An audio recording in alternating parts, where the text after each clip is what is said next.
60 करोड़ का आपका पोर्टफोलियो है, आपके पास अपनी गाड़ी नहीं है। नहीं है। ये स्ट्रेंज है। जो सक्सेसफुल लोग होते हैं, हाँ। सक्सेसफुल एंटरप्रेन्योर्स रहते हैं, Correct. उनके फाइनेंशियल पैटर्न्स कैसे दिखता है? सो वो लोन लेते हैं, वो स्मार्टली लोन लेते हैं। हर बिजनेस ओनर जो होता है वो लोन लेता है 80% 90%।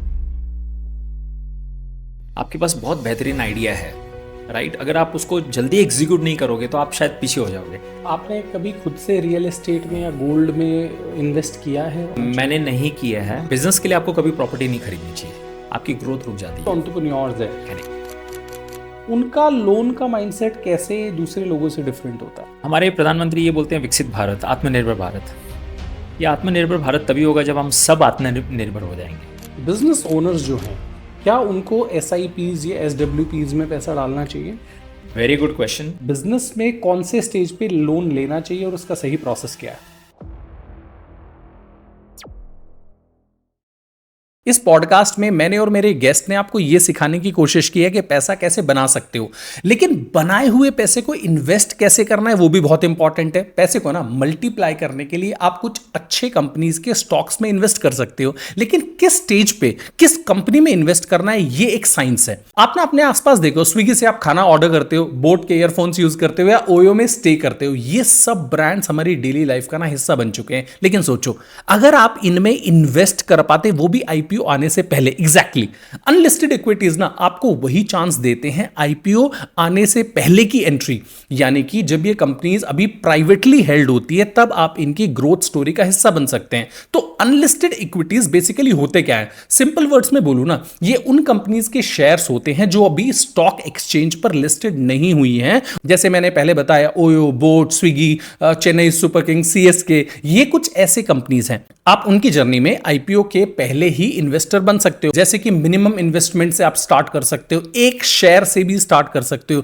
जीरो ब्रोकरेज रहता है और कोई हिडन चार्जेस नहीं रहते हैं। और सबसे इंपॉर्टेंट, इनक्रेड ग्रुप का ना ट्रस्ट एंड फाइनेंशियल एक्सपर्टीज पीछे खड़ा है। और आपको यह भी बता देता हूं कि हर इन्वेस्टमेंट के प्रोज भी होते हैं तो कॉन्स भी होते हैं, लेकिन रिस्क मैं आपको बताता हूं। यहां क्या ध्यान रखना चाहिए? अनलिस्टेड इक्विटीज का सबसे बड़ा जो चैलेंज है ना, वो है लिक्विडिटी। मतलब जब चाहो तब बेचना मुश्किल हो सकता है, इसलिए ये एक लॉन्ग टर्म गेम है।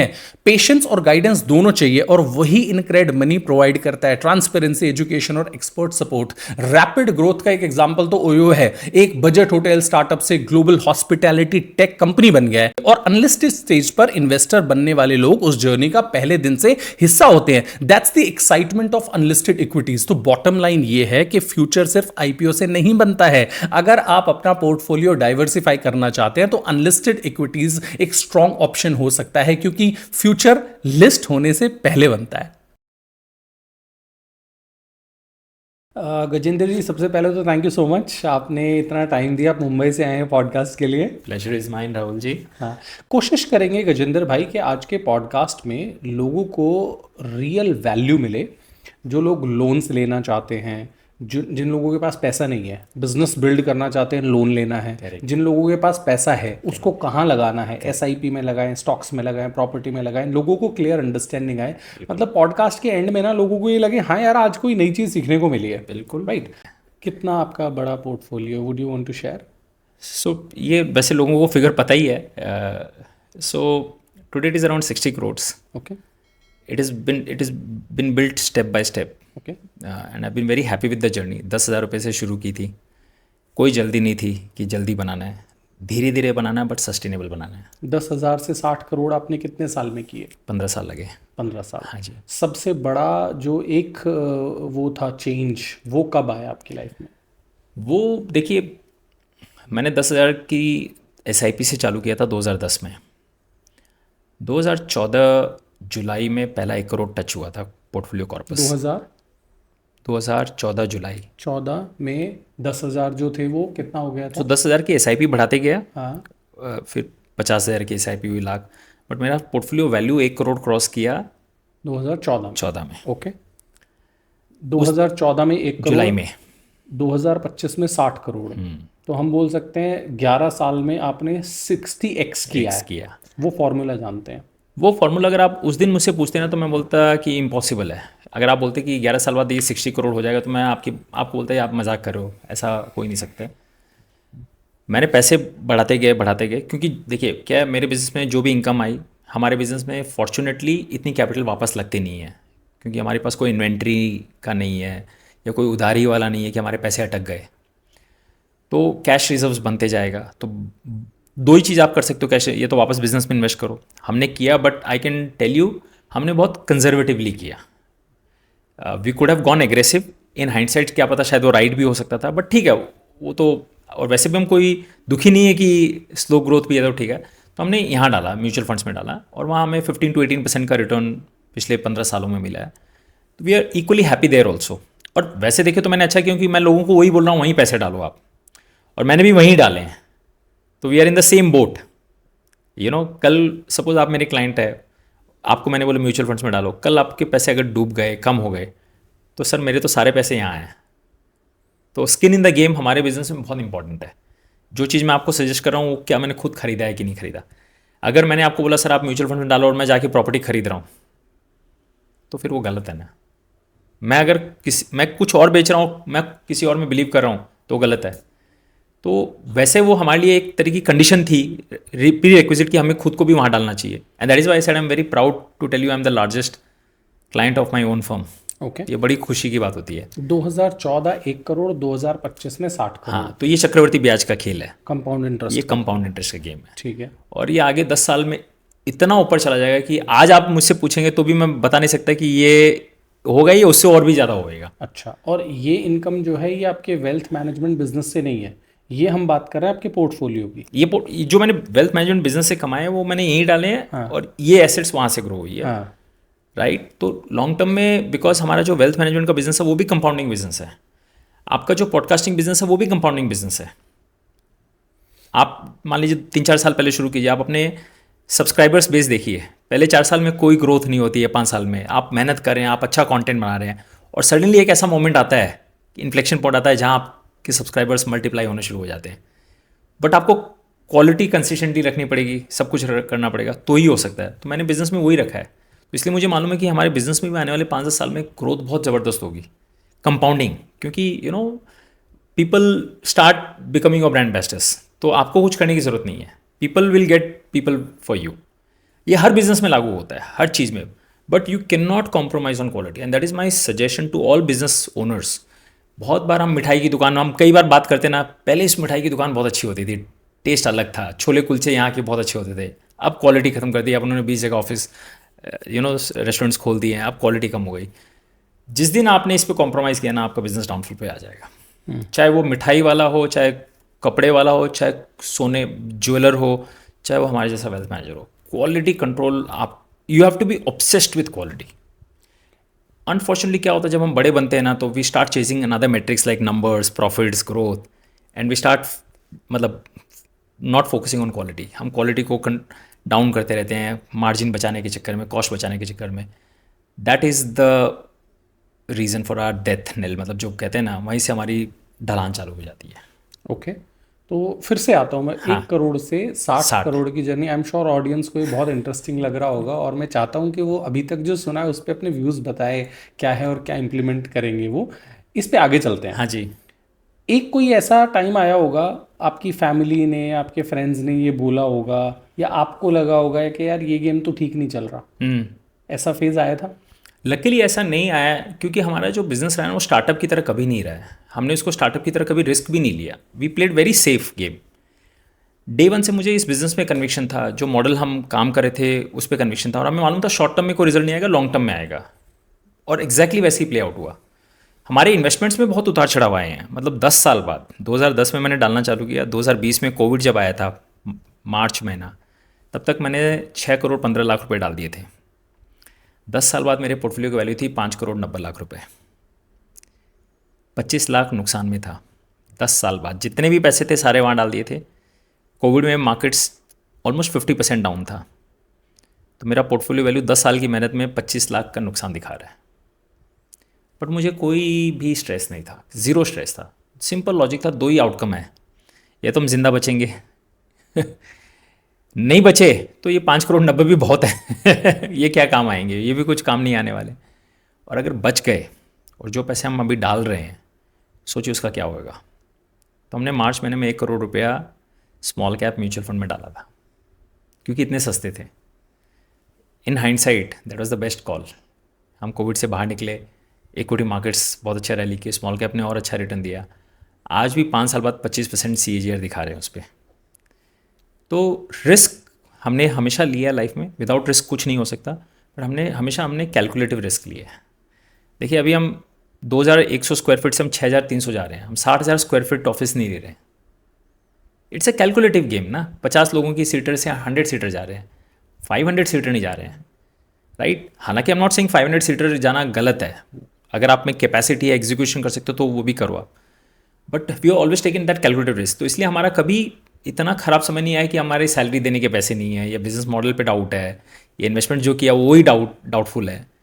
तो we have always taken calculative risk and it has played out very well, मतलब। But I we know for sure कि ये गेम में आप ऐसी कभी गलती मत कर जाना कि आपकी डेथ हो जाए, क्योंकि एक चाहे 1000 बार आप लकी हो सकते हैं, एक बार अनलकी हो गए और आपने गलत किया ना तो यू आर फिनिश्ड, मतलब, राइट। तो इसलिए you have to survive, you have to be there next day. अगर आप रहोगे, जैसे कोविड में हम बचे हुए रहे तो आज वापस बन गए। हमने अगर कोई ऐसा गेम खेला होता कि जीरो हो जाते, बिजनेस मॉडल खत्म हो जाता, तो आज ये कहानी नहीं होती sir. So I my only advice to entrepreneurs, जहां भी पैसे डालो जीरो सम गेम मत खेलो, बाइनरी गेम मत खेलो कि 0 या 1, राइट। क्योंकि जिस दिन 0 हो गए तो फिर ये कहानी नहीं बनेगी आपकी। अगर किसी को बिजनेस शुरू करना है, बिजनेस में कौन से स्टेज पे लोन लेना चाहिए और उसका सही प्रोसेस क्या है? बिल्कुल। सो देखिए, 2 तरीके से बिजनेस शुरू होते हैं। एक तो खुद की कैपिटल से, और अगर कैपिटल नहीं होती है तो एक्सटर्नल सोर्सेज, लोन, राइट। तो सबसे पहले हमें ये देखना चाहिए कि हम जो लोन ले रहे हैं वो क्या रेट ऑफ इंटरेस्ट होता है। कॉस्ट ऑफ लोन सबसे इंपॉर्टेंट है। तो मेरे गुरु हैं जो निक मरे, वो कहते हैं be an owner not a loner. वो ये बात कहते हैं इन्वेस्टिंग टर्म्स में कि you should be an owner and you should not make money through loaning, मतलब FD करके या जो भी डिपॉजिट जो लोन्स दे के करते हैं। ये इसलिए बताया गया है क्योंकि लॉन्ग टर्म में owners will always be better off than loners. पैसा आप किसी को ओन करके कमाओगे। तो मैं एग्जांपल देता हूँ कि जैसे आपके पास चॉइस है बैंक में FD करने का, या आप बैंक के मालिक भी बन सकते हो थ्रू देयर इक्विटी ओनरशिप, उनके शेयर्स खरीद के, राइट। तो अगर वो बैंक लोन देती है 8%, 9%, 10% पे, तो बैंक सो अगर आप FD करते हो तो 7-8% इन्वेस्टर्स को मिलते हैं। तो बैंक उस पैसों का क्या करती है, किसी को लोन देती है 1-2%, 3% हायर पे, तो जो मार्जिन है उससे वो बैंक कमाती है।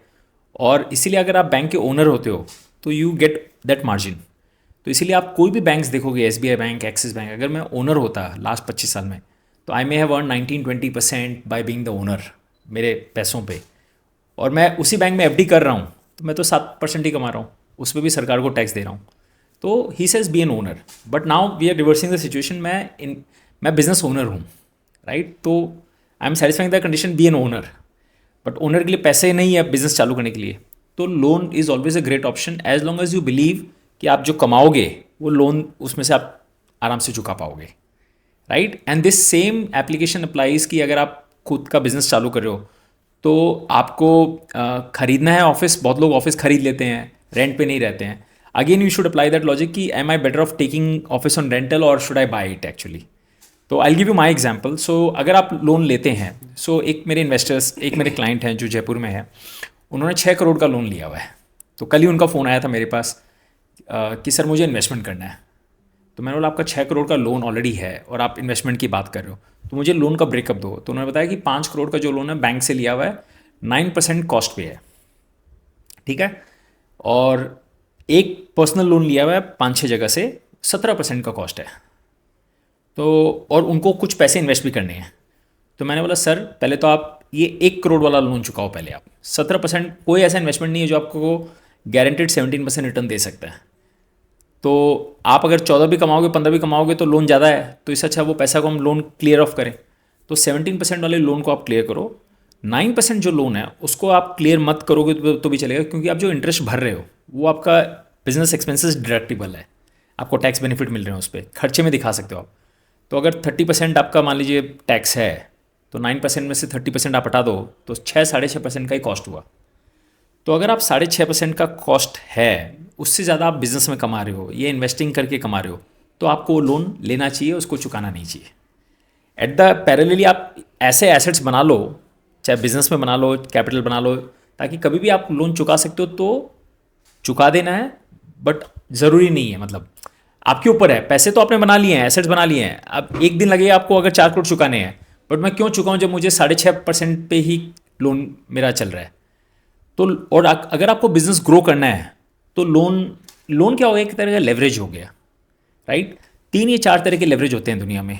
एक तो पीपल लेवरेज होता है, मैं खुद से बढ़ाऊँ या टीम को हायर करके बढ़ाऊँ, तो आप दूसरों का टाइम खरीदते हो, राइट। वो लेवरेज हो गया। This is the oldest form of leverage. The second form of leverage is money. किसी के पास 1 करोड़ है और किसी के पास 10 करोड़ है, तो मैं 10 ऑफिस खोल सकता हूँ, 10 स्टोर्स खोल सकता हूँ। तो अगर वो capital cost of capital is less than your return on capital, you should always take loan, right. तो लोन लेना खराब नहीं है, but you have to make sure कि आप उसकी इंटरेस्ट आराम से भरपाई कर पा रहे हैं, आपको उसको बिजनेस एक्सपेंसेस मिल रहे हैं, तो फिर पता है। बट अगर आप लोन 12, 13, 15% पे लेते हो और आपका रिटर्न ऑफ बिजनेस उससे कम है, तो फिर लोन लेना समझदारी नहीं है। ओके। बहुत लोग मैं देखता हूँ जो छोटे बिजनेसेस होते हैं उनको फॉर्मल क्रेडिट नहीं मिलता है, फॉर्मल बैंक से नहीं मिलता है, तो वो पर्सनल लोन लेते हैं। वहाँ 15, 18, 20% ब्याज होती है। That I think is very risky. Very few businesses can earn 18-20% return consistently over a period of time. Only if you are very sure कि आपका 25-30% प्रॉफिट मार्जिन है या ग्रोथ है, तो फिर शॉर्ट टर्म के लिए आप 15-18% ले सकते हो, बट 15-18-20% लॉन्ग टर्म के लिए सस्टेनेबल नहीं है। आप you should try and close it as soon as possible. अच्छा सर, ये वन इडियट आपके विजिटिंग कार्ड पे मैंने देखा, आपके इंस्टाग्राम प्रोफाइल पे भी देखा, तो वन इडियट का क्या मतलब है? राहुल जी, ये वन इडियट 2 शब्द हैं, लेकिन ये 2 शब्द ने मेरी लाइफ बदल दी है। मैं चाहता हूँ दुनिया मुझे प्राउडली वन इडियट के नाम से बुलाए। वो इडियट जिसने लोगों को बहुत कुछ सिखा दिया है। ये मूवी ने मुझे बहुत कुछ सिखा दिया है, मूवी ने मेरी लाइफ चेंज कर दी। ये आधे घंटे की मूवी यूट्यूब पे फ्रीली अवेलेबल है। वन इडियट टाइप कीजिए यूट्यूब पे, देख सकते हैं, और ये मस्ट रिकमेंडेड है। अमोल गुप्ते जिन्होंने तारे ज़मी पर, स्टैनली का डब्बा, उन्होंने ये मूवी बनाई थी, आईडीएफसी फाउंडेशन के लिए बनाई थी। ये क्यों बनाई? He wanted to spread financial literacy amongst the youth of our country. क्योंकि आज हमारे चैनल्स के बहुत सारे व्यूअर्स यूथ हैं, बिजनेस ओनर्स हैं, राइट। उनको कैसे फाइनेंशियली इंडिपेंडेंट बनना है, और हमारा ये जो प्रोग्राम में जो डिस्कशन है पूरा उसी पे ही है, फाइनेंशियल इंडिपेंडेंस पे। तो वो रील इडियट थी, उसमें वो 100 करोड़ के मालिक बनते हैं, और उन्होंने अपनी जर्नी बताई कि कैसे मैंने 100 करोड़ बनाए। तो मैंने चैलेंज लिया कि मुझे लाइफ में रियल वन इडियट बन के दिखाना है। और इस मूवी के एंड में वो जो एक बच्चा होता है जो ऑब्जर्व कर रहा होता है, और वो लास्ट में रोल्स रॉयस गाड़ी खरीदता है एट 45 एज। तो मुझे भी 50वें जन्मदिन से पहले रोल्स रॉयस गाड़ी खरीदनी है। नॉट बिकॉज मुझे चलाना है, ये मुझे गाड़ी का शौक है, बट उस मूवी में उसने रोल्स रॉयस गाड़ी खरीदी, इसलिए वो गाड़ी खरीदनी है। To inspire anybody in India कि अगर आप SIP करके या पैसों को जोड़ के रोल्स रॉयस खरीद सकते हैं, तो दुनिया में आप कुछ भी खरीद सकते हैं। तो क्या होता है ना कि जब तक हम, एक चीज़ होता बोलना और एक चीज़ होता करके दिखा देना। लोग करनी में विश्वास करते हैं कि आपने करके दिखाया कि नहीं। Action speaks louder than words. तो माई होल आइडिया इज़ कि मुझे ये करके दिखाना, और कोई भी, आपने हमारे व्यूअर्स भी इसमें राइड ले सकते हैं जिस दिन आएगी, टू इंस्पायर पीपल कि है। तो इसीलिए आप जहाँ देखेंगे मेरे बैग पे भी इडियट लिखा हुआ है। तो मेरी आइडेंटिटी हर जगह पे इडियट है। मेरी ये रिंग है, इसमें वन इडियट लिखा हुआ है। मेरी वॉच में देखेंगे तो आप ये रोल्स रॉयस गाड़ी का face, oh wow, manifestation. Wonderful. जिस चीज़ आपको जो लेनी है या आपको जो मुकाम है वो आपके सामने होना चाहिए, मैनिफेस्ट करना चाहिए, तब आप रात दिन वही सोचेंगे। स्वामी विवेकानंद जी भी यही बात बोलते हैं, take up one idea in your life, think of it day and night, sleep हो, मतलब उसी के साथ सो, उसी के साथ उठो। वो इतना उसमें आप मग्न हो जाओ कि जब तक वो आप अचीव नहीं कर लो तब तक आप रुको मत। प्रॉब्लम क्या होता है, आज हम बहुत कुछ सोचते हैं और बहुत कुछ करना चाहते हैं, और कहीं ना कहीं हम कुछ भी नहीं कर पाते हैं, डिस्ट्रैक्ट हो जाते हैं। फोकस, तो मेरे हिसाब से फोकस एक बहुत बड़ा सुपर पावर है। और ये जो मैं 100 करोड़ की जर्नी कर रहा हूँ, मुझे पैसों से कोई मतलब नहीं है सर। जैसे आपने सवाल पूछा, 60 करोड़ अभी हैं, 60 का 100 भी हो जाए तो मुझे वो, इट्स नॉट कि मैं वो पैसों का क्या करूँ, इट्स कि मैंने वो चैलेंज जो लिया था वो करके दिखाया कि नहीं। और अगर ये स्टोरी देख के हमारे इसमें 1% व्यूअर्स भी इंस्पायर हो के अगर उसको परस्यू करते हैं, तो आज हमने जो ये टाइम दिया ना, ये वर्थ है। I am feeling inspired to be very honest. हाँ, वही एक है कि रियल स्टोरी से हम कैसे इंस्पायर कर सकते हैं। राइट। मेरे गुरु हमेशा एक लाइन कहते हैं, निक मरे, मैसेंजर इज़ द मैसेज। तो जो मैसेंजर है, can my story be the message to the world. Wow. So I want to live that story, that life, where the life can become the message to the world by leading by example or practicing by example. So that is why this one idiot. इस idiot का एक और भी मतलब है जो मेरे अच्छे दोस्त ने मुझे दिया था, इंटेलिजेंट देसी इन्वेस्टर विथ ओवरवेलमिंग टॉलरेंस। ये लॉन्ग गेम है तो टॉलरेंस होना बहुत ज़रूरी है, राइट? आप घबरा नहीं जाओ। आपने कहा ना कि आपके लाइफ में कौन से मुश्किल पल थे, तो you should have lot of tolerance because good things comes after tolerance. So this is what I wanted to say, and hopefully in next 5 years ये 100 crores भी हो जाएंगे, रोल्स रॉयस भी आ जाएगी। Then, of course, the bigger idea is, and that is where I will need your help and many podcasters. Can this story inspire 10 crore, 15 crore Indians in next 5 years, youth of our country? Because हमारे प्रधानमंत्री ये बोलते हैं विकसित भारत, आत्मनिर्भर भारत। ये आत्मनिर्भर भारत तभी होगा जब हम सब आत्मनिर्भर हो जाएंगे। If all of Indians will become independent, then only India will become independent. India is what? India is a collection of all the 140 billion crore people that we are, right? 1.4 billion. तो ये podcast और ये से है कि इसीलिए my request, my suggestion to all the viewers is life में try and become entrepreneurs whenever possible. एक ही लाइफ है तो कुछ खुद का करने की सोचिए। ठीक है, आप फेल होंगे, आप सक्सेस होंगे, वो सब तो बात की बात है, बट एक अटेम्प्ट लीजिए। हम अगर खुद इंडिपेंडेंट, खुद एंटरप्रेन्योर बनेंगे ना, तो राहुल जी क्या होता है, हम एक जॉब की जगह छोड़ रहे हैं, एक तो है ना। और आप जब खुद आने पर आप 3 लोगों को और हायर करोगे, 5 लोगों को और हायर करोगे, तो ही तो हम इंडिया इंडिपेंडेंट हो पाएगा।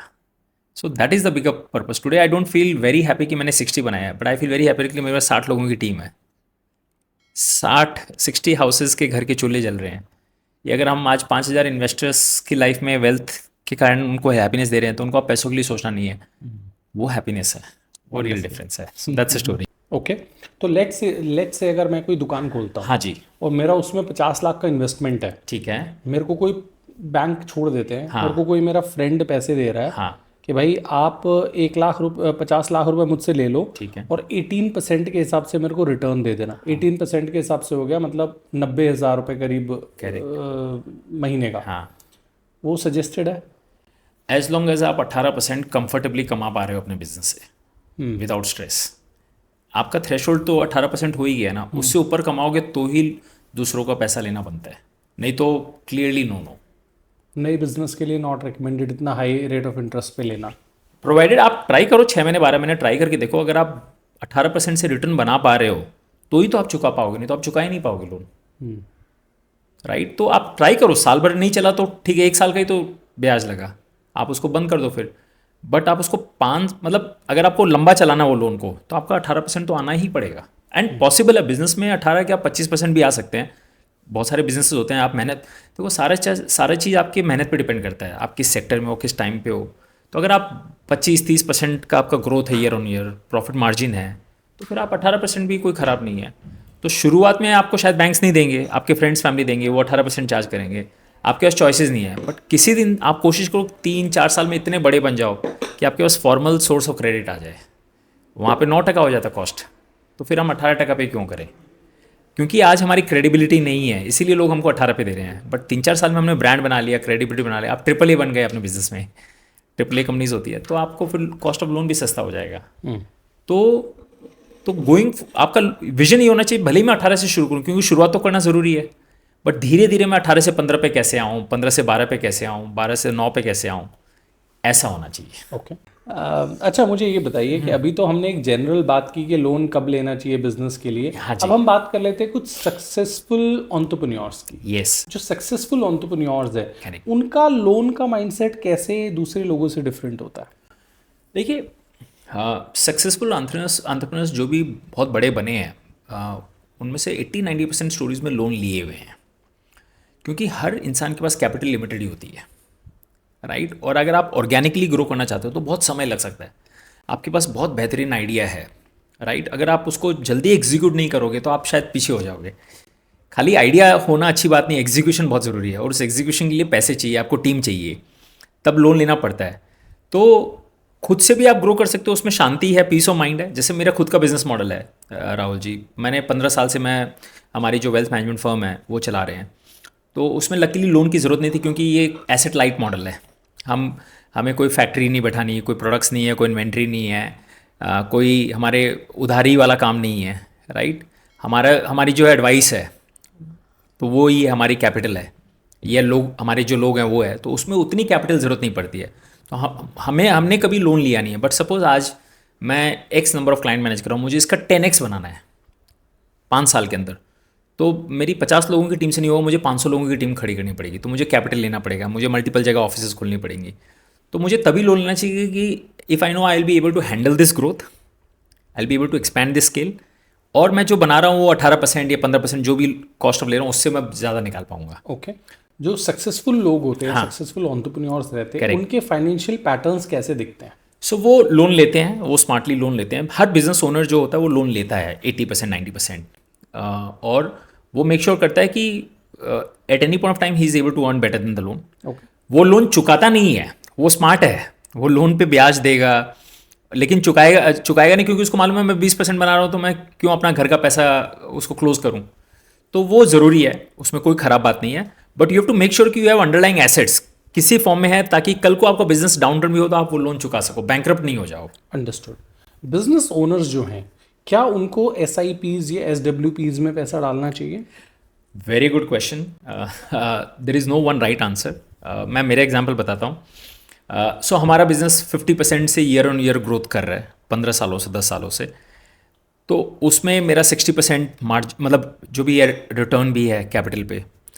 बट मैंने क्या किया है, मैंने जो भी पैसा मेरे बिजनेस से कमाया मैंने म्यूचुअल फंड्स वगैरह में इन्वेस्ट किया है। उस पर मेरे को 15 to 18% रिटर्न बना है, जो ख़राब नहीं है, राइट। बट इन हाइंडसाइड में अगर देखूँ तो it is not a very right decision, क्योंकि अगर मेरा खुद का बिजनेस हर साल 25-30% से ग्रो कर रहा है और 50% मैं बना रहा हूँ प्रॉफिट्स, तो इससे बढ़िया इन्वेस्टमेंट तो नहीं है कुछ भी दुनिया में।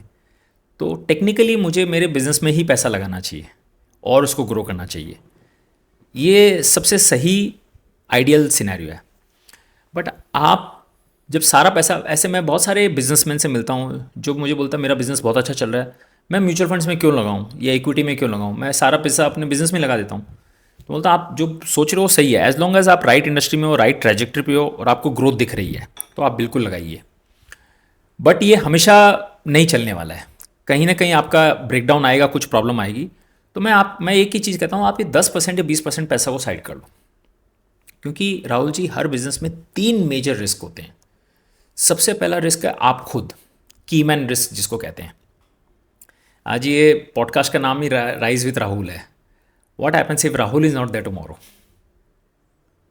Right. What happens if Gajendra is not there tomorrow, ये कंपनी तो जो ब्रांड था जो था सब खत्म हो जाते हैं मेरे साथ में। तो फिर आपने जो इतना बड़ा साम्राज्य फैला के रखा है जो भी है, तो वो रातों रात कोलैप्स हो सकता है if you are not there tomorrow और इफ़ यू बिकम इनकैपेसिटेटेड। तो सबसे बड़ा रिस्क ये है। सेकेंड बड़ा रिस्क ये है रेगुलेटरी रिस्क। आप किसी भी बिजनेस में काम करो, कोई ना कोई तरह के रेगुलेशंस होते हैं। अचानक गवर्नमेंट ने रातों रात रेगुलेशंस चेंज कर दिए तो आपकी 20 साल की मेहनत रातों रात खत्म हो सकती है। मैं आपको बेस्ट एग्जांपल देता हूँ, dream 11, they were making very good money, Indian cricket team के स्पॉन्सर भी थे। रातों रात 1 महीना पहले रेगुलेशंस आए कि complete ban on these games, उन्होंने स्पॉन्सरशिप हटा ली, एम्प्लॉयज़ को फायर ऑफ कर दिया, राइट। तो पता नहीं रातों रात क्या रेगुलेटरी रिस्क आ जाए जिससे हमारा बिजनेस मॉडल पूरा कोलैप्स हो जाए। ये सेकंड बहुत बड़ा रिस्क है। The third biggest risk is technological risk in any business. अब मैं आपको एक अच्छा उदाहरण देता हूँ, डायमंड इंडस्ट्री। हमने कभी सोचा था इसमें टेक्नोलॉजिकल रिस्क आएगा? डायमंड्स आर फॉर एवर माना जाता है, but I don't think this industry is forever now, because synthetic diamonds आ गए हैं, lab grown diamonds. It is a result of technology, right. वो आए रातों रात, डायमंड के प्राइसेस 100th हो गए, नेचुरल डायमंड्स, मतलब कोई खरीद ही नहीं रहा है, people are getting another options. So 40 साल से आप डायमंड इंडस्ट्री में किंग थे, बट रातों रात आपका बिजनेस मॉडल कोलैप्स हो गया। तो these 3 are the biggest risk in any business, and that is why I say कि 10 से 20% पैसा आपको निकाल के बाकी बिजनेसेस में लगाइए through equities. Again I am saying be an owner not a loner. आप वो पैसा निकाल के लोन मत दीजिए किसी को। सो बहुत लोग मुझे ये भी बात पूछते हैं, राहुल, कि मैं अपने बिजनेस में बहुत रिस्क ले रहा हूँ, तो मुझे सेफ जगह डाइवर्सिफाई करना है। FDs हो गए, प्रॉपर्टी हो गई, गोल्ड हो गई। 99% बिजनेस ओनर्स अपने इंडिया में यही करते हैं, आप देख लीजिए पैटर्न। बिजनेस से पैसे कमाएंगे फिर प्रॉपर्टी खरीदते हैं, बिजनेस से पैसा कमाएंगे गोल्ड खरीदते हैं, बिजनेस से पैसा कमाएंगे एफडीज करते हैं। नथिंग रॉन्ग विद दैट, ये भी एक राइट है कि मेरे बिजनेस में मैं अनलिमिटेड रिस्क ले रहा हूँ तो कम से कम यहाँ सेव करूँ तो एक डाइवर्सिफाई हो जाता है, तो उसमें कोई ख़राब नहीं है। बट मेरा मानना है कि तीनों से बेटर ऑप्शन मैं जो कर रहा हूँ, मैं सारे पैसे इक्विटीज़ में डालता हूँ, but a diversified basket of equities through mutual funds. तो 50 इंडिया की बेस्ट कंपनीज़ का ओनर बन गया, मेरे कंपनी से पैसा निकाला 10-20%, और ये 50 कंपनीज़ का ओनर बन गया, यानी रिलायंस का भी मालिक मैं हूँ, अडानी का भी मालिक मैं हूँ, एसबीआई का भी मालिक मैं हूँ थ्रू म्यूचुअल फंड्स। तो इससे क्या होएगा, मेरा 15 से 18% जैसे मुझे रिटर्न मिला है, but because I am the owner of 500 India's largest companies, मैं यहाँ बैंकरप्ट नहीं हूँगा कभी। मेरा बिजनेस कल रात मतलब एक दिन में ख़त्म हो सकता है for what ever reason, but because slowly मैं यहाँ से थोड़ा थोड़ा पैसा निकाल के यहाँ डाल रहा हूँ, ओवर पीरियड ऑफ टाइम ये बहुत बड़ा पूल बन जाएगा। तो देखिए, जब आप एंटरप्रेन्योर होते हैं ना, हमारे पास 2 कैपिटल है लाइफ में, ह्यूमन कैपिटल, फाइनेंशियल कैपिटल। जब हम 25 साल के हैं तो हमारी ह्यूमन कैपिटल बहुत हाई है, क्योंकि हमारे पास पूरा रनवे है, 25 साल 30 साल मेहनत कर सकते हैं, ग्रोथ है। हमारी ह्यूमन कैपिटल यहाँ है, लेकिन फाइनेंशियल कैपिटल ज़ीरो है, पैसे ही नहीं हो सकते। तो धीरे धीरे आपकी धीरे धीरे ह्यूमन कैपिटल कम होगी, यू अग्री? आपकी एनर्जी कम होती जाएगी, आपकी थिंकिंग प्रोसेस कम हो जाएगी, तो धीरे धीरे आपकी ह्यूमन कैपिटल डाउन होगी, बट आपकी फाइनेंशियल कैपिटल धीरे धीरे ऊपर बढ़नी चाहिए। तो एक वक्त ऐसा आएगा कि आपकी ह्यूमन कैपिटल्स को ओवरटेक कर गया financial. When you are in 45-50s, आपकी जो फाइनेंशियल कैपिटल इतनी बन गई कि वो बड़ी बन जाती है। तो ये जर्नी सबको अप्लाई करनी चाहिए। किसी के लिए 40 साल हो सकता है, किसी के लिए 45, किसी के 50, but at some point of time ये financial capital has to cross human capital. ये अच्छी बात है कि आपकी ह्यूमन कैपिटल जितनी लंबी चल सके अच्छा है, आप उसको एनकैश कर पाओगे, बट कहीं ना कहीं तो आप थक जाओगे या somebody will take over. That is where your financial capital should be there. That is why I invest my money in other areas, so that कल को मेरा बिजनेस में कोई भी रिस्क आ जाए, जो मैंने ये पुल खड़ा किया है उससे मेरे को लाइफ लॉन्ग पैसिव इनकम आ जाए, right? And this is equities only in some sense. अब मेरे लिए कोई दूसरे लोग काम कर रहे हैं, मैं उनके ओनर्स बन गया हूँ, तो it will always in the long term most likely will give me better returns than property, better returns than मैंने किसी को ब्याज पे पैसे दिए हैं, better returns than gold also combined. This is my thought process. Okay, आपने कभी खुद से रियल एस्टेट में या गोल्ड में इन्वेस्ट किया है, और क्या लोगों को करना चाहिए? मैंने नहीं किया है, मैंने नहीं किया। उसका एक रीज़न और है। देखिए, मैं हमेशा मानता हूँ कि लॉन्ग टर्म में एक्विटीज़ सबसे ज़्यादा वेल्थ बनाती है, चाहे वो खुद के धंधे से हो चाहे दूसरे के धंधे से। अगर मुझे मालूम है कि राहुल का बिज़नेस बहुत अच्छा चल रहा है, and I know you very well, मैं आपका बिज़नेस मॉडल समझता हूँ, तो मैं क्या करूँगा, मैं आपको बोलूँगा Rahul can I become a 10% partner in your company, right? तो अब आप मेरे लिए मेहनत कर रहे हैं। अच्छा, अभी बहुत लोग रियल एस्टेट में डालते हैं कि नहीं ये सेफ़ इन द सेंस यहाँ रेंटल इनकम आती रहेगी, यहाँ 6-7-8% का ईल्ड मिलता है, कमर्शियल रियल एस्टेट लोग खरीदते हैं, राइट? मेरा एक ही लॉजिक है राहुल कि अगर मैं 6% उसको दे रहा हूँ, सो मेरी रेंटल ऑफिस है अभी, मेरे जो ओनर हैं मैं उनको जो रेंट दे रहा हूँ उनका प्रॉपर्टी का 6% रेंटल यील्ड है, which is a very good yield. But and ये बात मेरे ओनर ने भी मेरे से पूछी कि आप इतना अच्छा काम करो, आप खरीद क्यों नहीं लेते हो? मतलब सर मैं कभी नहीं खरीदूंगा, आप खरीदिए, मैं आपको रेंट दूंगा। तो ही आस्क मी वाई, मतलब बहुत लॉजिक है सर, मैं आपको 6% दे रहा हूँ, मैं अगर ख़रीद लेता तो मेरा जो पैसा है वो तो अटक जाता है यहाँ पे। मेरा पैसा मैं चाहे म्यूचुअल फंड में भी डालूँ तो 15% मेरा रिटर्न आ रहा है, और मैं आपको 6% दे रहा हूँ, तो मैं क्यों खरीदूँ? फॉरगेट, मैं म्यूचुअल फंड में डाल रहा हूँ, मैं बिज़नेस कर रहा हूँ, तो मेरा बिज़नेस पे तो 30% मैं मार्जिन बना रहा हूँ, तो मैं क्यों खरीदूँ? मेरा कैपिटल क्यों अटकाऊँ? तो चाहे मैं वेल्थ भी बना लूँ तो मुझे नहीं लगता है कि मैं प्रॉपर्टी खरीदने के उसमें हूँ।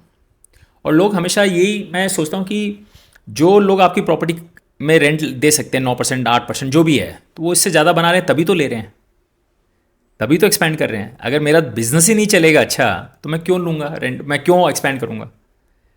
तो you have to go to the primary source कि आप पैसा ज़्यादा कहाँ बना रहे हो। And the same logic applies for gold, the same logic would apply to anybody else. Okay, that is why I don't buy property. And एक और चीज़ मैं बताता हूँ, देखो property as a business owner, खासकर बिजनेस के लिए आपको कभी प्रॉपर्टी नहीं खरीदनी चाहिए, मेरा मानना है। आपकी ग्रोथ रुक जाती है।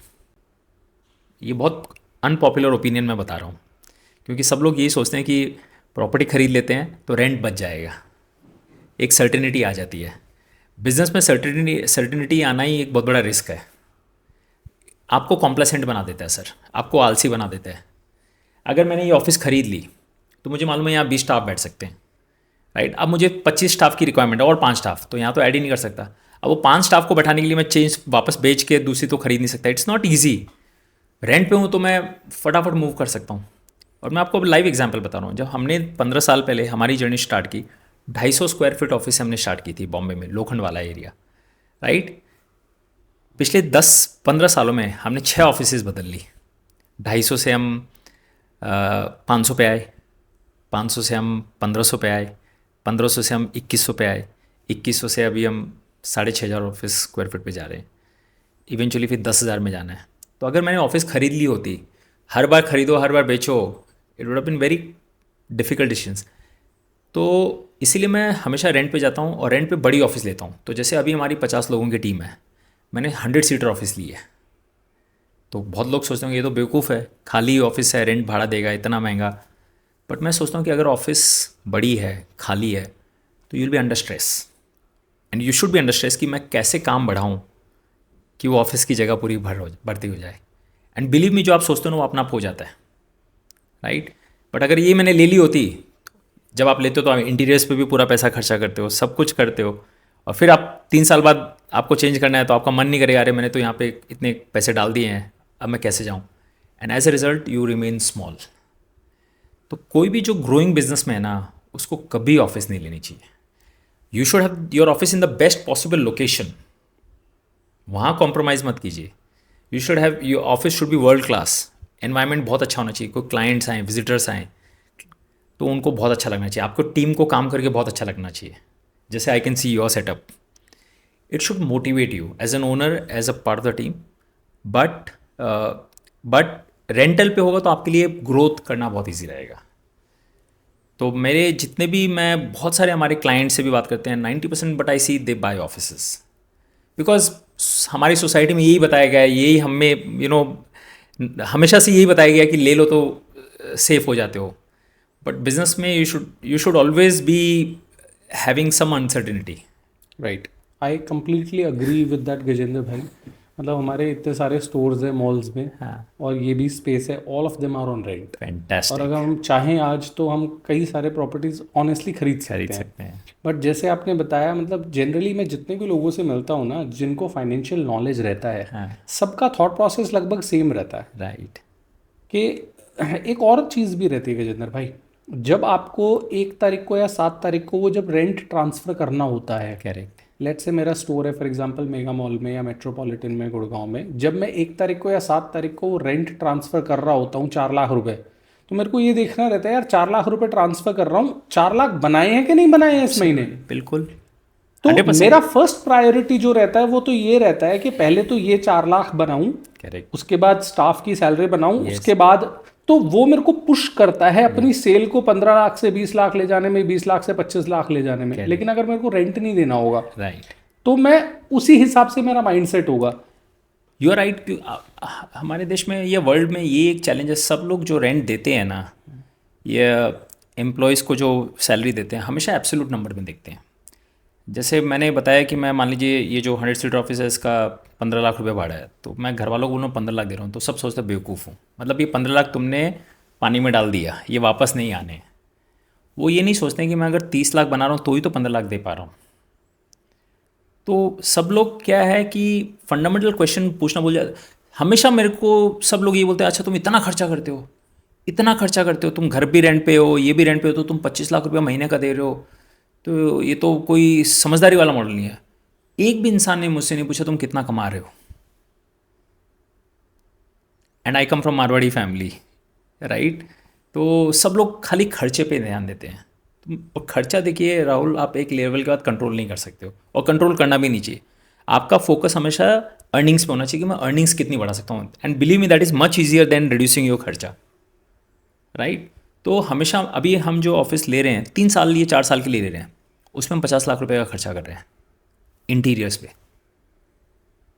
क्योंकि 4 साल अगर रहना है तो 4 साल ऐसा लगना चाहिए कि खुद की ऑफिस है एकदम, राइट। उसमें कटौती नहीं करनी है कि अरे रेंटल पे है तो मैं क्यों खर्चा करूँ, तो मैं 3 साल वैसे काम नहीं करना चाहता कि मज़ा नहीं आ रहा है। तो बट आई नो कि it's a much wiser decision. 4 साल बाद मुझे 10,000 स्क्वायर फीट, मैं ऐसा काम करूँ कि 4 साल बाद 10,000 स्क्वायर फीट के लिए मैं जाऊँ मैं सीधा, तो then it will motivate you and push you to work harder, and that is the whole fuel for entrepreneurs. Okay, small business owners की बात करते हैं हाँ जी। गजेंद्र भाई, उनके कौन से ऐसे फाइनेंशियल हैबिट्स हैं जो उनको सक्सेसफुल या फेलियर बना सकते हैं? सो बहुत एंटरप्रेन्योर्स को मैंने देखा है कि they don't understand finance much. हर जन जो बिज़नेस करता है वो उसका बिज़नेस का पैशन रहता है, उसको अपना क्राफ्ट पता है। अगर आप कपड़े बनाते हो तो आपको कपड़े कैसे बनाते हैं सारा वो क्राफ्ट पता है, बट हम बहुत लोगों को फाइनेंस नहीं सिखाया जाता है, and finance is a very important ingredient in the long term. मैं आपको बहुत अच्छा एग्जांपल बताता हूँ। बॉम्बे में एक आइसक्रीम कंपनी है, नेचुरल्स ब्रांड है, बहुत पॉपुलर ब्रांड है। तो उनके जो मालिक हैं, I think mister Raghunandan Kamath करके हैं, बहुत अच्छे एंटरप्रेन्योर्स थे। He is no more, but उन्होंने बहुत अच्छा ब्रांड और फ्रेंचाइजी क्रिएट किया। बट 10-15 साल पहले उनके यहाँ पे बहुत बड़ी इनकम टैक्स रेट पड़ी थी, and he lost lot of money in that process. उसके बाद उन्होंने ये लेसन बताया कि काश मैं थोड़ा फाइनेंसिस पे ध्यान दिया होता तो ये प्रॉब्लम्स नहीं आती एंड ग्रोथ और अच्छी होती। And then he learn from that and then he improved, और फिर ठीक चल रहा है। तो मेरे ख्याल से बहुत सारे एंटरप्रेन्योर्स वो खाली एक साइड ग्रोथ पे ध्यान देते हैं, बट फाइनेंसिस को ध्यान नहीं देते हैं कि लोन मैंने कहाँ से लिया, कितने में लिया, उसको कब चुकाना है, टैक्स एंगल से। वो नॉलेज होना बहुत ज़रूरी है। प्रॉब्लम क्या होती है, 99% जो बिज़नेस ओनर्स होते हैं वो सिंगल पर्सन होते हैं। उन्हीं को लोग पीपल भी मैनेज करना है, क्लाइंट्स भी मैनेज करने हैं, इन्वेंट्री भी मैनेज करना है, और आप हर एरिया में स्किलफुल नहीं हो सकते हो। देखिए आपके कुछ ब्लाइंड स्पॉट्स रहते हैं और कहीं ना कहीं आप फंस जाते हो, और फिर वो एक्सपीरियंस, ख़राब एक्सपीरियंस से आप सीख पाते हो। इस मामले में मैं बहुत लकी रहा हूँ। मेरी फैमिली है, जॉइंट फैमिली है, तो हम काफ़ी लोग हैं, 4-5 लोग हैं, और हम सब भाइयों में अलग अलग स्किल स्ट्रेंथ्स हैं। मेरे में कुछ अलग स्किल स्ट्रेंथ है, मेरे ब्रदर में कुछ और स्किल स्ट्रेंथ है, तो हम सही से मैनेज कर पाते हैं। तो मुझे अकाउंट्स अगर नहीं समझ में आते हैं तो मुझे वहाँ फोकस करने की ज़रूरत नहीं है, माई ब्रदर्स आर देयर। तो मेरा सजेशन क्या है कि अगर आप एंटरप्रेन्योर हैं और आपकी एक पर्टिकुलर डोमेन एक्सपर्टीज़ है, ट्राई टू हैव अ को फाउंडर और कुछ और पार्टनर को ऐड कीजिए जो कॉम्प्लीमेंट्री स्किल्स करते हैं, राइट। बहुत लोग, अगर आपको बिजनेस ग्रो करना है ना, तो खुद से ग्रो करना बहुत मुश्किल है beyond a point, right. You know what it took from you to reach from 0 to 100 will not take you from 100 to 1000। उसके लिए अलग स्किल सेट चाहिए, और वो हम में खुद में नहीं आ पाती है क्योंकि हम खुद बॉटलनेक बन जाते हैं। तो इसीलिए अगर आपको बिजनेस ग्रो करने हैं तो आपके पास कॉम्प्लीमेंट्री स्किल्स के होने चाहिए। अगर आप अकाउंट्स में अच्छे नहीं तो higher a good accounts person, tax person, जो पूरा मैनेज कर पाए, and pay him well, him और हर वेल, ताकि आप वहाँ से बॉदरेशन हटा सको। देखिए राहुल भाई, दुनिया में आपको सारे काम आने ज़रूरी नहीं है, राइट, वो पॉसिबल नहीं है, बट आपको पता होना चाहिए कि किस काम के लिए कौन व्यक्ति बेस्ट है। ये अगर आप में नॉलेज है, मुकेश अंबानी को सारे काम नहीं आते हैं, राइट, 50 बिजनेसेस हैं उनके पास, बट ही नोज़ किस काम के लिए किनको हायर करना है, and he give them full responsibility, full accountability, और पैसे देते हैं अच्छे। तो अगर आप बिजनेस ओनर, आपकी बिग थिंकिंग राइट है, बट आपको अकाउंट्स नहीं पता या टैक्सेशन या कंप्लायंस नहीं पता, आप उसके लिए हायर कीजिए। आप ये मत सोचिए कि मैं पैसे बचा के खुद ही कर लूँगा। ठीक है, शुरू के 2-3 साल आपके पास पैसे नहीं है तो आपको शायद मैनेज करने पड़ सकते हैं, लेकिन आपके पास एक लेवल पे ग्रोथ आ जाए ना, हायर गुड पीपल। ये बहुत सारे एंटरप्रेन्योर्स नहीं कर पाते हैं, इसलिए हम हमेशा एक स्मॉल बन के ही रह जाते हैं, स्मॉल से मिड में नहीं जा पाते हैं। तो ये मैंने ऑब्जर्व किया है। बहुत इंटरेस्टिंग थ्योरी आपने बताई है। इनफैक्ट जो ऑडियंस देख रहे होंगे कमेंट में अपने व्यूज़ भी शेयर करें। आपको क्या लग रहा है गजेंद्र भाई जो बोल रहे हैं चीज़ में, आपको लगता है कि ऐसे ही होना चाहिए या आपके कुछ और पर्सपेक्टिव से, आप कमेंट करें, अपनी राय शेयर करें। हमें और मज़ा आएगा जब हम बाद में देखेंगे उस चीज़ को। हमेशा आपको आपके स्ट्रेंथ्स पे प्ले करना चाहिए, right. You should never try to improve your weaknesses. वो बहुत मुश्किल काम है। यू नो, अगर आप में कुछ खामियाँ हैं, मेरे में कुछ खामियाँ हैं, वो खामियाँ इसलिए हम वो करना नहीं चाहते हैं, राइट। और मैं अब आपको बोलूँ उस खामियों पे काम करो, इससे अच्छा मैं बोलूँगा आप अपने स्ट्रेंथ्स को बढ़ाओ, which you love anyway. So if you are a marketing person, आपको लोगों से बात करना अच्छा लगता है, आपको सेल्स करना अच्छा लगता है, तो आप उसी में जाइए, वो आपका नेचुरल इंस्टिंक्ट है, उसको और बढ़ाइए। तो वहाँ जहाँ पहले आप 100 रुपये कमा रहे थे उस बात करके आप 200 कमाइए, 500 कमाइए, तो जो दूसरी जगह आप 20 रुपये खर्चा करें तो उस पर ध्यान मत दीजिए, उसके लिए हायर कीजिए, और जो काम वो जो इंसान वो काम अच्छा कर सकता है उसको देखिए, आप फ्री हो जाइए वहाँ से। True, wonderful. हम गलतियाँ यहीं कर जाते हैं, हम हमारी स्ट्रेंथ्स को प्ले नहीं करते हैं, हम अपनी सोचते हैं कि अगर मेरे इसमें कमी है तो मैं अकाउंट सीख लूँ, थोड़ा अकाउंट्स, इससे पैसे बच जाएंगे, ये टैक्स सीए को क्यों हायर करूँ, मैं बचा सकता हूँ, वहीं हम मात खा जाते हैं सर। राइट। बहुत बहुत अच्छी बात आपने कही गजेंद्र भाई, आई कम्प्लीटली अग्री। मतलब जो सोचता है ना मैं सारे काम कर लूँ, वो कोई भी काम अच्छे से नहीं कर पाता, तो ये बहुत इंपॉर्टेंट है। अच्छा गजेंद्र भाई, आपके पॉडकास्ट में पहले भी देख रहा था, बहुत सारे पॉडकास्ट में जाते हैं तो आप बोलते हैं playing the long term game. Yes, so long term game और शॉर्ट टर्म गेम में क्या डिफरेंस है, कैसे प्ले करना चाहिए? मतलब वर्ल्ड ऑफ डिफरेंस है। आज सारी दुनिया T20 देखना चाहती है, सबको 20 ओवर का गेम खेलना है, मतलब देखना है और 2 घंटे में ख़त्म हो जाए। तो जब सारी दुनिया अगर शॉर्ट फॉर्म में जा रही है और आप खाली टेस्ट मैच खेल रहे हो, तो आपका तो कोई कंपटीशन ही नहीं है, राइट? कोई कंपटीशन नहीं है। I want to play that game जहाँ मेरा कोई कंपटीशन नहीं हो। हमारे बिजनेस में भी सब लोग शॉर्ट फॉर्म में जा रहे हैं, सबको 2 साल 5 साल 10 साल में अमीर बनना है। मुझे कोई जल्दी नहीं है। I love this game, I enjoy this game and I want to play as long as possible. तो जब मैं लॉन्ग टर्म सोचता हूँ ना, तो मेरा हर चीज़ काम करने का तरीका बदल जाता है। शॉर्ट टर्म गेम खेलने के रूल्स अलग होते हैं, टेस्ट मैच खेलने के रूल्स अलग होते हैं। तो जब मैं टेस्ट मैच पे फोकस कर रहा हूँ तो मुझे जल्दीबाजी में कुछ नहीं करना। तो जो भी मैं काम करूँगा मैं सोचूंगा 20 साल बाद इसका क्या इम्पैक्ट आएगा। मैं हर जो भी डिसीजन लूँगा उसका लॉन्ग टर्म कॉन्सिक्वेंसेस सोचूंगा कि मैं आज जो कर रहा हूँ वो 10 साल बाद हेल्प करेगा, ये ख़राब करेगा, राइट? आज अगर हम अच्छा फल फ्रूट्स खाएंगे तो लॉन्ग टर्म में हेल्थ अच्छी रहेगी। आज हम जंक फूड में खाएंगे क्योंकि वो टेस्टी लगता है, वो अच्छा लगता है, दिखने में अच्छा है, तो हमारी हेल्थ ख़राब हो जाएगी। The same rule applies in your business also.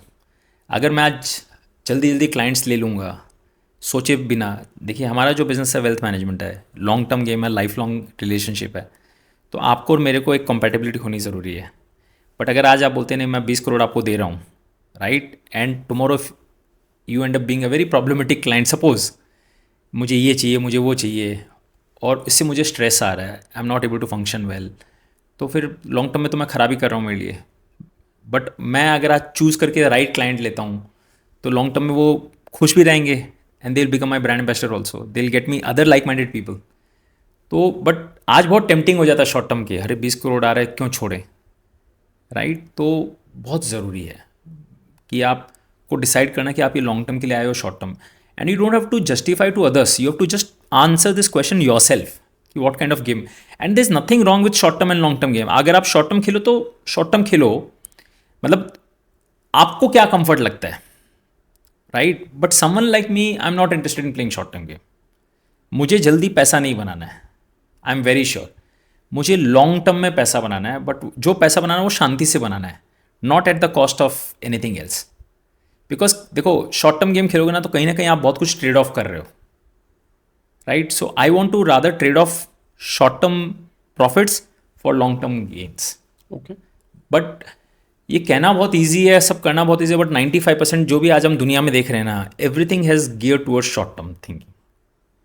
चाहे वो पॉडकास्ट ले लो, अभी किसी को 1 घंटा बैठ के पॉडकास्ट नहीं देखना है, सबको 5 मिनट की रील्स चाहिए, 3 मिनट की रील्स चाहिए, अटेंशन स्पैन कम हो गए, राइट? तो हर चीज़ में आप देख लीजिए, सबको शॉर्टकट्स चाहिए, रिजल्ट्स चाहिए, इमीडिएट रिजल्ट चाहिए। एंड तो वहाँ मैं हमेशा ये बोलता हूँ, देखो 2 मिनट में तो मैगी ही बन सकती है दम बिरयानी नहीं बन सकती है। दम बिरयानी के लिए आपको 3 घंटे उसी टेम्परेचर पे आपको बनाना पड़ता है।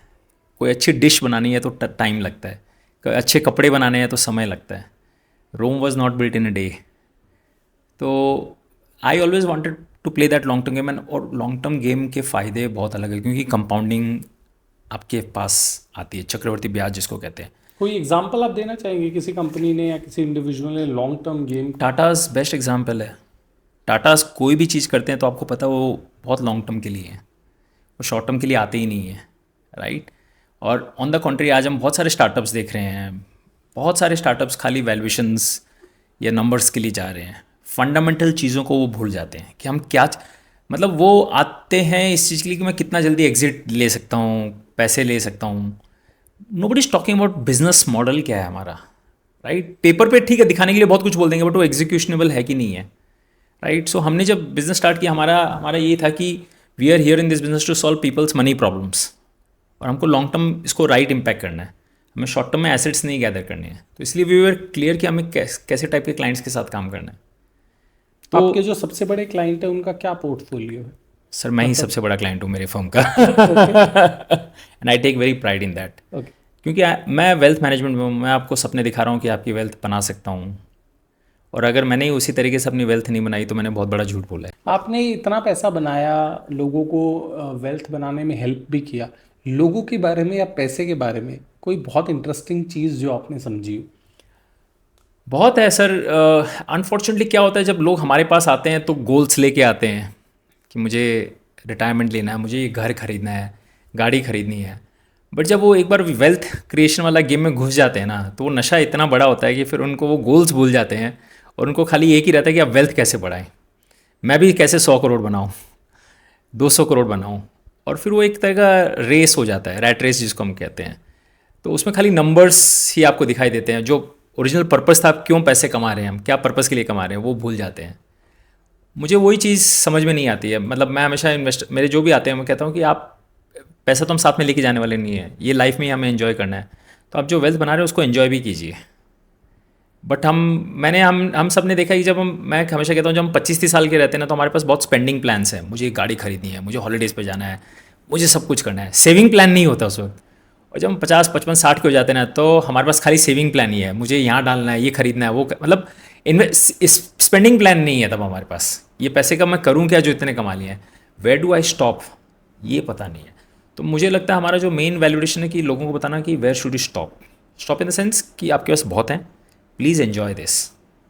क्योंकि देखिए लाइफ में हम एंटरप्रेन्योर्स होते हैं ना, ये 3 चीज़ होती हैं लाइफ में, टाइम, एनर्जी और पैसा। तो बहुत अच्छा चार्ट है, जब हम यंग होते हैं ना 20-22 साल के, तो हमारे पास टाइम बहुत है, एनर्जी बहुत है, पैसा नहीं है। 40 साल की उम्र में अभी जो है हमारे पास पैसा बहुत है, एनर्जी बहुत है, टाइम नहीं है आज। और जब हम 60 के हो जाएंगे तो हमारे पास पैसा रहेगा, टाइम रहेगा, एनर्जी नहीं रहेगी। तो इसको बैलेंस बना के चलना बहुत ज़रूरी है राहुल भाई। अगर मैं सोचूंगा कि मैं आज क्यों हॉलीडे पे जाऊं, मैं बिज़नेस में डालूंगा तो और पैसे आ जाएंगे, कमा लेता हूं, भर लेता हूं, तो 60 साल में अगर मैं बंजी जंपिंग करने का सोचूंगा तो बंजी जंपिंग नहीं कर पाऊंगा। आज करना है। तो हमारे पास जब इन्वेस्टर्स आते हैं ना, हम उनको पहला चीज़ एक बोलते हैं, घर खरीदना है, बहुत पैसे लगेंगे, ठीक है हम 5 साल बढ़ा सकते हैं क्या, राइट? लेकिन आपको साल में आपने हॉलीडे लिया कि नहीं लिया, फैमिली के साथ 2 बार आप 15 दिन घूमने गए कि नहीं गए, आप बिज़नेस से ऑफ हुए कि नहीं हुए, वो बहुत ज़रूरी है। क्योंकि आप 15 दिन जब घूमने जाओगे, आप रिफ़्रेश होकर आओगे और आप डबल एनर्जी से काम करोगे, आपके पास नई आइडियाज़ आएंगे, आप फैमिली को भी टाइम दे पा रहे हो। वरना आप पैसे तो बहुत बना लोगे, लेकिन एक हमेशा शिकवा रहेगा कि हमने फैमिली को टाइम ही नहीं दिया। मेरे बच्चे बड़े हो गए और मैंने उनको देखा भी नहीं, उनके स्कूल इवेंट्स में नहीं गया, और मैं भी कहीं ना कहीं इस चीज़ का गिल्टी रहा हूँ। बच्चों के बहुत सारे इवेंट्स, मेमोरेबल इवेंट्स लाइफ में आए होंगे, मैं हमेशा वाइफ को बोल देता तुम चली जाओ, राइट? और हमारे सबके साथ होता है, क्योंकि हम जब एक एंटरप्रेन्योर होते हैं तो हमारे लिए हमारा बिज़नेस भी एक बेबी होता है, और जनरली वो भी उसी वक्त शुरू होता है जब हमारे रियल बच्चे भी पैदा होते हैं, तो हमारा बिज़नेस भी पैदा होता है, तभी हम शुरू करते हैं। कहीं ना कहीं हम कॉम्प्रोमाइज़ करके करते हैं, और करना भी पड़ता है, क्योंकि आप उसी वक्त आपको प्रूव भी करना है, उसी वक्त आपको पैसों की या वेल्थ की ज़रूरत भी है। बट इतने उसमें पागल नहीं हो जाएं कि हम एक चीज़ को ट्रेड ऑफ करें कम्प्लीटली। ये हम सब लोग करते हैं, बट और ये हम सबको लेट रियलाइज़ होता है कि हम काश इतना नहीं करना चाहिए था। तो मेरा एग्जांपल मेरा यही रहा है। तो जब हमारे पास इन्वेस्टर्स आते हैं, हम हमेशा सोचते हैं कि are you living a balance life. सारे पैसे कल के लिए नहीं डालने हैं, 50% आज एंजॉय करो, 50% कल की प्लानिंग करो। वहीं एक अच्छे एडवाइज़र का रोल आता है। वंडरफुल।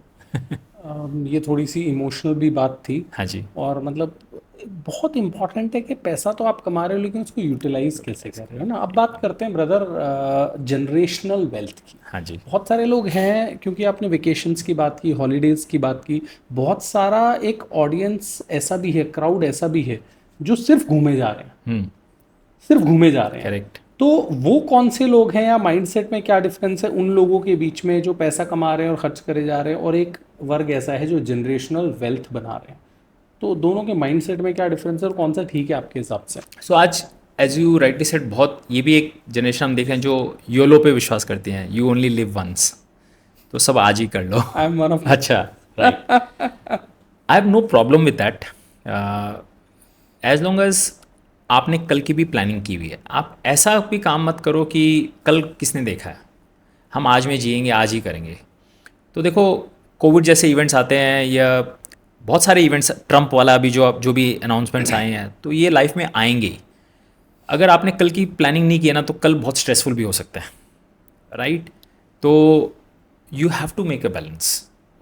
मैं जनरली, देखिए, आप घूमने के शौकीन है तो मैं ये नहीं कहता कि आप घूमने मत जाओ, बट आप ये नहीं बोल सकते राहुल कि मुझे घूमने की भी शौकीन है, मुझे रोलेक्स घड़ी भी पहननी है, मुझे BMW में भी आज ही घूमना है, मुझे घर भी गुड़गांव में एकदम पॉश वाला घर चाहिए।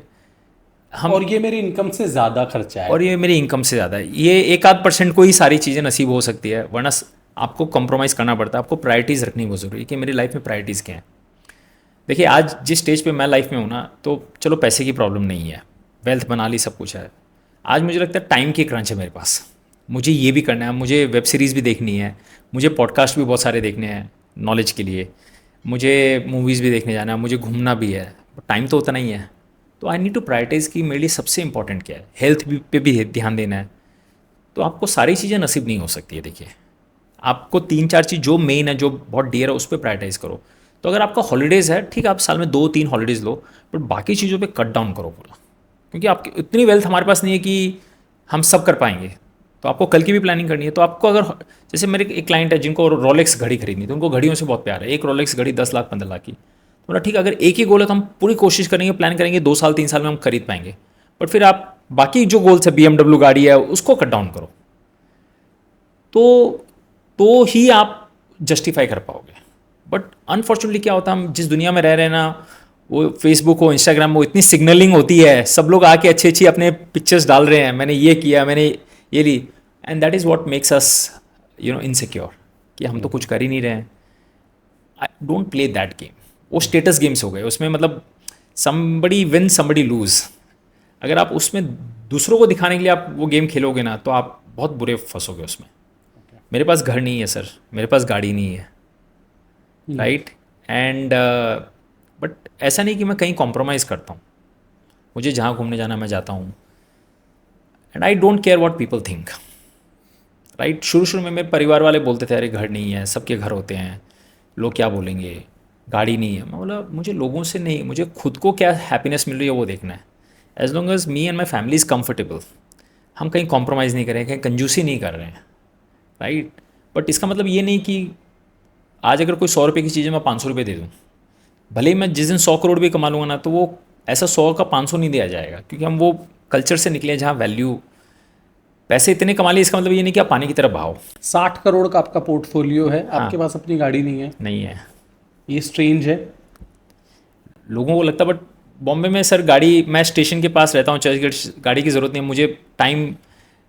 टाइम सबसे बड़ा कीमती चीज़ लगता है। तो अगर मैं कहीं एक जगह से दूसरी जगह पे सबसे quickest, fastest and comfortable mode में पहुंच सकता हूं, तो फिर मैं क्यों ऐसी चीज़ खरीदूं जहां दूसरे लोगों को लगता है कि हाँ you have arrived and this thing, but खुद को प्रॉब्लम हो रही है। अंडरस्टूड। अच्छा ब्रदर, एक और चीज़ बताइए, फाइनेंस में पहले तो हमें कंसल्टेंट्स चाहिए होते थे, लोगों से सजेशंस चाहिए होते थे, लोग घर पे आके समझाते थे कैसे इन्वेस्टमेंट करना है। अब तो AI आ गया है, चैट GPT बहुत बेसिक भी उसमें डाले कि यार मेरी ये एज है, मैं इतना मंथली कमाता हूँ, तो मेरे को इन्वेस्टमेंट प्लान्स बता दो, तो वो बता देगा। तो फाइनेंशियल एडवाइजर्स की ज़रूरत है आगे, वेल्थ मैनेजमेंट की ज़रूरत है आगे? बहुत अच्छा सवाल आपने पूछा है। और देखिए, जो मैं जवाब दे रहा हूँ, मैं ऐसा मत सोचिए कि मैं फाइनेंशियल एडवाइज़र हूँ तो इसलिए मैं बोल रहा हूँ। मुझे लगता है कि हमें लाइफ में हर चीज़ का मेंटोर चाहिए। खाली टेक्नोलॉजी के बल हम प्रॉब्लम क्या, हम इतने डिसिप्लिन नहीं है कोई भी इंसान कि जो भी आंसर हमें दिखा और हमने फॉलो कर लिया। हमें कोई नच करने वाला चाहिए, कोई मोटिवेट करने वाला चाहिए। आप सही कह रहे हैं, चैट GPT पे आपको बहुत अच्छी एडवाइस मिल जाएगी, राइट? और आप उसको फॉलो करेंगे तो 99% आप एकदम राइट जाएंगे, आप गलती नहीं करेंगे। आज खाली 2 प्रॉब्लम हो गई है कि ओवरलोड ऑफ इन्फॉर्मेशन हो गया है। हम ये पॉडकास्ट कर रहे हैं, शायद हमारे व्यूअर्स को हमारा पॉडकास्ट अच्छा लगे, बट हम दुनिया में अकेले नहीं है जो पॉडकास्ट कर रहे हैं। ऐसे 1000 पॉडकास्ट इस वक्त और बन चुके हैं, और 1000 आदमी के 1000 तरह के व्यूज़ होंगे। अब वो बेचारा कन्फ्यूज़ हो जाएगा कि मैं किसकी सुनूं। कोठारी जी तो बोल रहे हैं खर्चा करो, वो बोल रहा है खर्चा मत करो, कल सेव करो, कोई तीसरा बोल रहा है, कोई बोला क्रिप्टो में डालो, कोई बोला म्यूचुअल फंड में डालो। अब मैं किसकी बात सुनूं और कौन राइट है और मेरे लिए क्या राइट है? And that is where you need a good advisor, trustworthy advisor, जो आपकी सिचुएशन को समझ सके, आपको नज कर सके, आपको मोटिवेट कर सके, आप अगर नहीं कर रहे हैं तो आपको पुश कर सके कि भाई क्या कर रहे हो। वो जगह पे एडवाइज़र की ज़रूरत है। जैसे मैं आपको बताता हूँ, मैंने अभी एक मेंबरशिप ली है फिटनेस के लिए, राइट। बहुत अच्छी चीज़ है, सब कुछ वैल्यू फॉर मनी है। मैं तभी फिट होऊंगा जब मैं वहाँ जाऊँगा। मैंने पैसे तो भर दिए हैं लेकिन मैं जा ही नहीं रहा हूँ, राइट। तो अच्छा, ये चीज़ मैं घर पे भी बैठे बैठे कर सकता हूँ, योगा कर सकता हूँ, बट हम कितने लोग करते हैं? Forget this thing. मैं पैसे दे के भी नहीं जा रहा हूँ, तो सोचिए पैसे नहीं दिए होते घर पे तो कभी नहीं हो पाता। अब कम से कम पैसे दिए हो तो सोचता हूँ कम से कम एक हफ्ते में एक दिन तो चला जाऊँ, भाई वो पैसे लगे हुए हैं। और शायद मैं अगर एक दिन भी चला जाऊँगा ना तो that is better than doing nothing still, right. That is where I think you need somebody who is after you. तो इसीलिए एक एडवाइज़र की ज़रूरत होती है। और देखिए, आप चैट जीपीटी पे भी जाएंगे ना, आप अपना प्लान सब बनवा लीजिए, लास्ट में चैट जीपीटी क्या बोलता मालूम है? Please consult your financial advisor before investing. ChatGPT भी यही बात कहता है, एआई भी यही बात कहता है। क्योंकि आप हर वो काम ऑटोमेट कर सकते हो, बट लेकिन जहाँ क्रिएटिव आउटपुट है ना, इनपुट है, जहाँ इमोशनल आउटपुट है, वहाँ तक अभी तक टेक्नोलॉजी नहीं पहुँची है। आपकी लाइफ में क्या स्ट्रेस है वो आप चैट जीपीटी को कैसे बताओगे सर? बट आप वो मुझसे शेयर कर सकते हो, right. And you know that I will not be judgemental, I will be your best friend, I will give you right जो आपके लिए है। तभी आप मेरे पास। और कई बार क्या होता है, आप जब बताते हो ना तो आपका मन हल्का हो जाता है। वो आप चैट जीपीटी को बता के हल्का नहीं कर पाओगे सर। तो वहाँ पे वो ह्यूमन एडवाइज़र का बहुत बड़ा वैल्यू होता है। ओके। तो शायद मुझे लगता है अभी कुछ साल हैं जब तक ये इतना ट्रेन नहीं हो जाएगी, हम कर सकते हैं। But I have always been believer कि use technology where it can automate your life. जैसे म्यूचुअल फंड में SIP has been the biggest invention. Automatically 1 तारीख को आपका पैसा कट जाता है, चाहे मार्केट ऊपर हो नीचे हो। अगर आप मैनुअली करने जाते हैं हर मंथ और मार्केट आज ऊपर है तो आप आज पैसा नहीं डालते, राइट। बट चूंकि ऑटोमेटिक कट जाता है टेक्नोलॉजी के कारण, तो आपने ध्यान ही नहीं दिया और 15 साल बाद वो वेल्थ बन गई बहुत बड़ी, राइट। तो यहाँ पे ऑटोमेशन अच्छी है तो उसका हेल्प लो। मैं तो सोचता हूँ कि काश ऐसा होता कि फिटनेस में भी ऑटोमेटिकली 5 बजे आपको उठना ही पड़ता, नींद मतलब ज़बरदस्ती कोई आके उठाता कर देता। और आपको वो कहते हैं ना, the hardest part in gym और yoga is when you have just showed up. आप पहुंच गए ना तो वो हार्डेस्ट पार्ट था। अब वो 1 घंटा का जो वर्कआउट है ना, बहुत ईजी है, वो लोग पहुंचते ही नहीं है वहाँ पे। है ना। तो मुझे यही है कि अगर टेक्नोलॉजी ये कर पाए कि कल मैं कर पाऊँ तो टेक्नोलॉजी इज़ गुड। तो सर्टेन थिंग्स जहाँ टेक्नोलॉजी आपकी लाइफ ईजी कर सकती है, use technology, then what you are relying. See you know, आज हमारा जो सबसे बड़ा लेवरेज क्या है इंसान का, वो है judgement, right. As you go up in life your judgement becomes very important. मैं चार चीज़ें में क्या चूज़ करूँ, राइट। तो यू शुड आउटसोर्स एवरीथिंग जहाँ आपका जजमेंट की ज़रूरत नहीं है। कीप ओनली दोज वर्क जहाँ आपकी जजमेंट की ज़रूरत है। You getting my point? As a owners, as a business entrepreneurs also, accounts के काम है, HR के काम है, जहाँ जहाँ आप आउटसोर्स कर सकते हो। लेकिन जो बिजनेस स्ट्रैटेजी है, ग्रोथ है, कैसे करना, रिस्क टेकिंग, वो आप अपने पास रखो, because you are the one who is best at that. Wonderful. Gajendra भाई, बहुत ही इंटरेस्टिंग हमने टॉपिक्स डिस्कस किए हैं। हमने आपने कैसे 10,000 से 60 करोड़ बनाया अपने पोर्टफोलियो में, वो भी डिस्कस किया है। बिजनेस में लोन कैसे ले सकते हैं, माइंडसेट कैसा होना चाहिए, जनरेशनल वेल्थ कैसे बना सकते हैं, लाइफ में एंजॉय भी कैसे करें, वो सारी चीज़ें हमने आज सीखी हैं। जाते जाते युवाओं को 2-3 फाइनेंशियल टिप्स आप दे दीजिए कि भाई ये 2-3 चीज़ तो लाइफ में कर लेना और आपके लाइफ में एक बड़ा डिफरेंस क्रिएट हो सकता है। सबसे बड़ा टिप मैं ये देना चाहूँगा कि जब आप चाहे बिज़नेस करते हैं चाहे जॉब में रहते हैं, जल्दीबाजी में घर या ऑफिस ना खरीदें, क्योंकि ये लाइफ के हमारे सबसे बड़े डिसीजंस में एक होते हैं और हम बार बार ये डिसीजंस जनरली नहीं कर सकते। पहले 10-15 साल हमारी लाइफ में कंपाउंडिंग पे ध्यान दें, चाहे वो बिज़नेस में हो, स्किल बिल्डिंग में हो। बहुत बार हम एंटरप्रेन्योर बन जाते हैं, बिज़नेस बन जाते हैं ना, तो हम अपने स्किल्स में इन्वेस्ट नहीं करते हैं। मैं हर बिजनेसमैन एंटरप्रेन्योर को यही सजेस्ट करना चाहूँगा, चाहे आप 20 साल के हैं, 30 साल के हैं, 40 साल के हैं, 50 साल के हैं, आपको लर्निंग में इन्वेस्ट करते रहना पड़ेगा अगर आपको इस गेम में टिकना है। तो जिस दिन आप डायनासोर बन गए ना तो आप एक्सटिंक्ट हो जाओगे। आपको लगता है मुझे सब आता है, आप ख़त्म हो जाओगे। लाइफ में वही जीतता है जो लाइफ लॉन्ग लर्नर रहता है। आपको ह्यूमिलिटी होनी चाहिए कि मैं बहुत गलती कर सकता हूँ, मुझे सीखना है, मैं अभी भी बहुत छोटा हूँ, मुझे बहुत आगे जाना है। वो ह्यूमिलिटी रहना बहुत ज़रूरी है। वो रिस्क टेकिंग एबिलिटी को आप मत खोइए। कई बार हम जब बड़े बन जाते हैं ना, हम अपने कंफर्ट जोन में आ जाते हैं, हम रिस्क लेना बंद कर देते हैं। और एंटरप्रेन्योर्स की यही पहचान है, उसकी रिस्क। जिस दिन आप रिस्क नहीं लो, नो रिस्क नो गेन वाली बात है सर। तो रिस्क लीजिए, कैलकुलेटिव रिस्क लीजिए। हम वो पोकर गेम खेलते हैं ना, ब्लाइंड नहीं खेलना है, calculated risk. Life long learner, बड़ा विजन रखिए, राइट। बहुत बार बहुत सारे एंटरप्रेन्योर्स हम देखेंगे कि बड़ा विजन नहीं रखते हैं, not in terms of money और profits but in terms of impact. एक लेवल के बाद पैसा आपको इतना मोटिवेशन नहीं देगा, ना फेम देगा, but did your work really impacted people?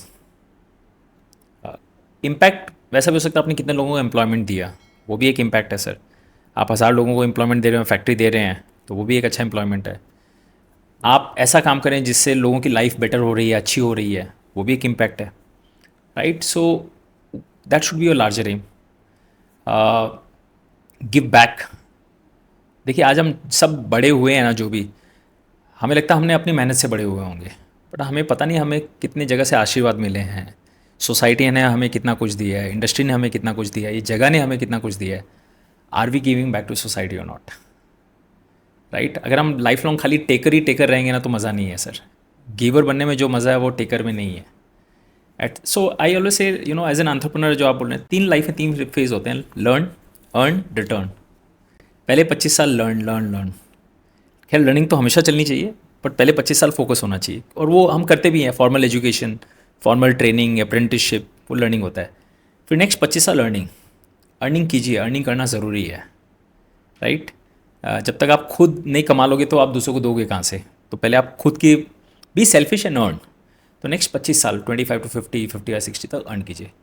But at some point of time your equation should be higher on returning, कि मैं कितना दे रहा हूँ वापस। I don't want to die rich, right. मेरे आइडियाज़, मेरे पैसे मेरे साथ नहीं जाने चाहिए। It should go back in my lifetime. That is a meaning of a wholesome life. तो मेरी भी इच्छा है कि जो मैंने नॉलेज ली है, चाहे वो पॉडकास्ट के थ्रू हो, चाहे वो रियल लाइफ में इन्वेस्टर्स को हेल्प करने में हो, वहाँ जानी चाहिए। जो मैंने पैसा भी कमाया है, ये कमा रहे हैं, वो भी अच्छे काम में लगना चाहिए, तो ही आपको उसका रियल जॉय मिल पाएगा। सो ये हमारे धर्मशास्त्रों में भी यही लिखा गया था सर। तो I think at the end of the day you have to see कि हमने एक लाइफ जो जी है, वाज दैट हमने क्या लेगेसी छोड़ के गए हैं। हम अपने बच्चों के लिए क्या एक रोल मॉडल, एक एग्जाम्पल बन के गए, अपने फैमिली, समाज के लिए, बहुत ज़रूरी है। Okay, wonderful. Thank you so much Gajendra भाई, आप आए और आपने इतना वैल्यूएबल इन्फॉर्मेशन लोगों को दिया। और जिन लोगों ने पॉडकास्ट लास्ट तक देखा है, thank you so much and you have done a great job. जैसे हम बात कर रहे थे पॉडकास्ट में भी ना, आजकल बहुत सारे डिस्ट्रैक्शंस हैं। सोशल मीडिया पे कितना सारा कंटेंट अवेलेबल है, वो छोड़ के आपने 1 घंटा लगा के फाइनेंशियल नॉलेज गेन किया है। ये दिखाता है कि यू हैव दैट 1% माइंडसेट जो 1% लोगों का होता है, who want to become rich, who want to do better financial management. So congratulations to you, you have done a great job today. और ये पॉडकास्ट देख के आपको कैसा लगा? हमें फ्यूचर में और कौन से पॉडकास्टर्स, हमें फ्यूचर में कौन से और गेस्ट को बुलाना चाहिए जिससे हम आपकी लाइफ में और वैल्यू ऐड कर सकें, मुझे कमेंट में बता के ज़रूर जाना। और कमेंट में आप चाहते हैं हम गजेंद्र भाई को दोबारा बुलाएं, जो मुझे ये पॉडकास्ट बहुत अच्छा लगा है, सो मैं डेफिनेटली बुलाने वाला हूँ। लेकिन अगर आप चाहते हैं हम गजेंद्र भाई को दोबारा बुलाएं तो कॉमेंट में पार्ट 2 लिखिएगा, हम सर को दोबारा बुलाएंगे। Thank you so much for showing trust in me, thank you so much for showing trust on my channel. अभी तक चैनल को सब्सक्राइब नहीं किया है तो कर लेना। Thank you so much. Take care. Bye.